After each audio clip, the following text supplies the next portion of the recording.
Bueno, alumnos de cuarto de la ESO-C del IES El Olivo, retomamos la charla justo donde la dejamos en la crítica contemporánea a la metafísica, en concreto en Nietzsche.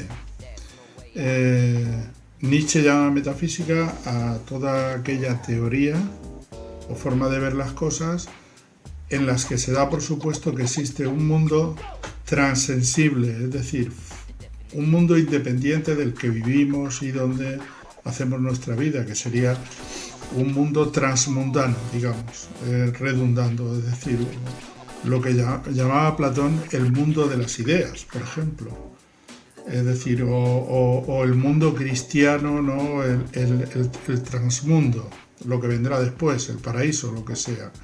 Bien, pues Nietzsche critica, por supuesto, esa concepción y los valores que acarrea, los valores cristianos que acarrea pues esa concepción. Y propone la vida, el impulso de la vida, lo que se ha dado en llamar el vitalismo o el irracionalismo, es decir, los únicos valores que podemos poner son los valores de la vida, es decir, la voluntad de poder, de ser más, de tener una existencia más plena dentro de donde vivimos, ¿no? Dentro de otros aspectos, otro tipo de crítica, vendría a través del positivismo de Augusto Comte, casi siglo XIX, un poco anterior a Nietzsche.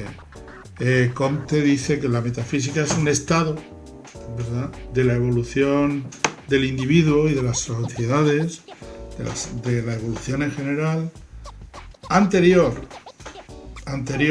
a lo que sería el estado de la ciencia o el estado positivo, que es el que vivimos actualmente. Es decir, sería un estado por el que hay que pasar, que supone una crítica al estado anterior, que sería el estado teológico, o el estado, digamos, de las religiones politeístas y monoteístas. Por lo tanto, es un estado ya superado. Dentro de otro tipo de paradigma, el neopositivismo lógico dice que la metafísica es imposible por varias razones. En primer lugar, porque los enunciados que aporta, es decir, lo que dice por medio del lenguaje, es decir, hace un uso ilegítimo o comete errores al usar las palabras del lenguaje, porque no le da el significado que le tiene que dar. Por ejemplo, todo el lenguaje metafísico utiliza términos fuera de contexto, por lo tanto serían significativas solo aquellas proposiciones que hablan de los hechos que se dan en el aquí y ahora, o bien aquellas proposiciones que son verdades lógicas, como las tautologías, ¿no? O verdades que son, bueno, pues son analíticas, ¿no?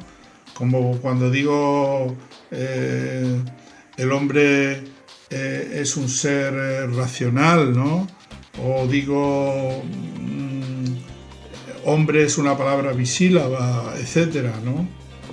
Bien, no podemos entrar en más detalles sobre esta cuestión, ¿vale? Vamos al punto siguiente, siguiendo el orden del libro, que es la filosofía de la naturaleza, ¿vale? Si la realidad se reduce a la naturaleza, haríamos física teórica. Aquí destaca la naturaleza en Aristóteles, ¿vale? Esa que Aristóteles distingue dos tipos de seres, ¿verdad? Dentro de su sustancialismo, aquellos que tienen en sí el principio del movimiento, que son los seres naturales, es decir, se mueven por sí mismos, o aquellos que son producidos y al ser producidos por técnica, por tecné, como dice Aristóteles, no tienen ellos el principio propio del movimiento, es decir, se lo da el que lo construye. Entonces serían el ergón, los seres creados, ¿no? Fundamentalmente esto. Después, ¿cómo concibe la naturaleza En cuanto a astronomía, pues distingue, dice que la Tierra redonda está en el centro del universo y los planetas pues giran alrededor de la Tierra, distinguiendo claramente dos mundos. Un mundo imperfecto donde vivimos nosotros, que es el mundo de la Luna hacia abajo, que lo llama la esfera sublunar, ¿verdad? El mundo de la corrupción, de la generación, de la muerte. Y después estaría la realidad supralunar, que sería la perfección de donde se da el movimiento circular perfecto, ¿verdad? Las esferas fijas, donde todos los movimientos son continuos e infinitos en el tiempo, eternos. Bien, pasarían muchos siglos y por supuesto todo el medievo para que se concibiera la naturaleza de otra manera, que se llamaría el giro copernicano, de la revolución científica, siglo XVII, XVI, XVII. Bueno, comienza en el siglo XV con el Renacimiento, por el cual la Tierra deja de ser el centro del universo y lo ocupa el Sol, ¿vale? De manera que esto acarrea una serie de consecuencias filosóficas que aquí no podemos entrar ahora porque nos llevaría a un curso. Por lo tanto, vamos a decir únicamente que el modelo cambia, ¿vale? El modelo cambia. Y no solo eso, sino que se pasa a un mecanicismo absoluto donde las leyes que rigen los movimientos en la naturaleza están determinadas, son siempre las mismas. Por ejemplo, las leyes de la mecánica clásica, la ley de la inercia, la ley de acción y reacción, la ley de fuerza, por supuesto la ley de la gravedad, por lo cual todo el conjunto está sometido a un gran mecanismo, ¿vale? Que pone en cuestión el hecho de la libertad humana, ya lo vimos en el capítulo anterior, ¿vale? Y no vamos a hablar más de este tema, porque lo sabéis eso. Por último, ¿cómo es la naturaleza en la filosofía contemporánea? Cambia mucho, ¿vale? Porque en el momento que surge, digamos, la teoría de la relatividad y sobre todo la física cuántica de los cuantos, es decir, la física supermolecular, es decir, vemos que por observaciones que se hacen sobre determinar las cualidades, tanto la velocidad como la posición de las partículas subatómicas, cuando las sometemos a investigación, vemos que escapan, es decir, no se puede determinar a la vez la posición y la velocidad de una partícula subatómica cuando la estamos observando, por lo cual esto da que pensar que no todo en el mundo está mecanizado, no es mecánico, posiblemente no obedece a las leyes tan deterministas que se plantearon. De manera que, sin entrar aquí en mucho más tema,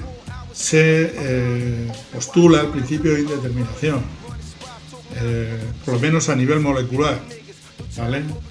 Y esto trae unas consecuencias filosóficas, acarrea una serie de consecuencias que, por supuesto, aquí no podemos entrar, ¿vale?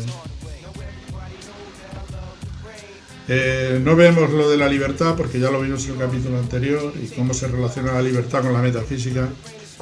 Y pasamos al tema de la existencia, ¿verdad? Humana como problema metafísico, ¿vale?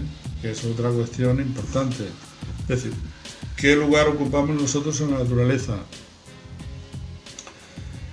Bueno, esto sería una cuestión antropológica, la antropología filosófica. Lo que si lo quisiéramos desenvolver un poco dignamente nos ocuparía varios cursos. ¿Qué se puede decir así a nivel general? El ser humano en cuanto a ser natural, en la filosofía griega se considera como un ser aquel que tiene libertad y a la vez tiene razón, ¿no? Y esto sigue dentro también de del mundo medieval, ¿no? Y dentro del mundo medieval, en el cristianismo, el hombre es un efecto divino de la creación, ¿vale? Después, ya en el siglo XIX, surge la teoría de la evolución, ¿verdad?, que va a desbaratar, va a deshacer, va a deconstruir todo este tema. Por lo cual el ser humano, a partir de las ciencias naturales, va a ser, y después por medio de una cosa que se va a llamar el estructuralismo, se va a descomponer un poco en muchas cosas, ¿vale? Ya no va a ser, no se va a poder tener una visión unitaria, ¿verdad?, de lo que es. Bueno, la religión trata la existencia de otra manera, ¿no? Entonces, ante la existencia, pues se dan varias posturas, por ejemplo, ante la existencia humana y de Dios, ¿no? Pues posturas ateístas, agnósticas, ya lo vimos,